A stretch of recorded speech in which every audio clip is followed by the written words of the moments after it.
The ayes to the right, 369.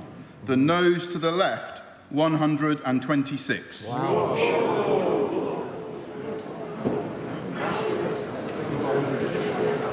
Thank you. The ayes to the right, 369. The noes to the left, 126. So the ayes have it, the ayes have it. Unlock. Minister to move the motion relating to the Draft Health and Social Care Act 2008 Regulated Activities Amendment Coronavirus No. 2 Regulations 2021 formally. I beg to move. The question is as on the order paper. As many as are of that opinion say aye. Aye. The contrary, no. Division, clear the lobby.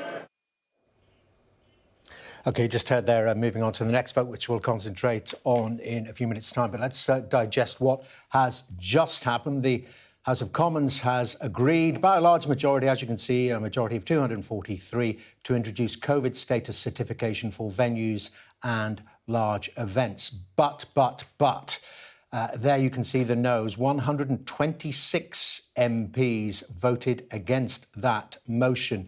Now, if they are mainly Conservatives, we want to know how many of them are Conservatives. That is quite a blow for the Prime Minister, as we're going to analyse now with our Deputy Political Editor, Sam Coates. And Sam, we've just seen an earlier vote, haven't we, on the issue of wearing face masks in more venues. And the government won that, but there was 41 MPs voted against. This is much larger in terms of those saying no.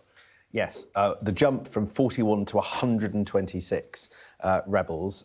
We await to see the breakdown to find out how many of them are Conservative. There were some Labour rebels, it has to be said. And just on that, any other parties saying that they're going to vote against as well? SNP? The SNP, from the looks of it, weren't in the chamber. The Liberal Democrats were voting against the vaccine passports, COVID passports measure. So there are other factors at play, but there is going to have to have been quite a substantial increase in the number of Tory rebels to get it up to 126. And so I think for all the talk of the Prime Minister being able to squeeze the Tory rebels in the last few hours, I think that it looks on first glance as if there was quite a big backlash.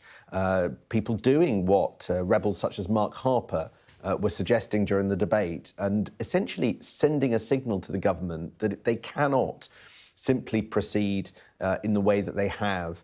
And I understand even in the last few minutes, Boris Johnson in the 1922 committee was telling MPs, look, if there have to be more votes on COVID because we might have to do further restrictions because, frankly, the level of coronavirus is so incredibly high, then committing that there will be perhaps even a recall of Parliament during the Christmas recess. But none of that seemingly enough to head off what looks like a very large rebellion number.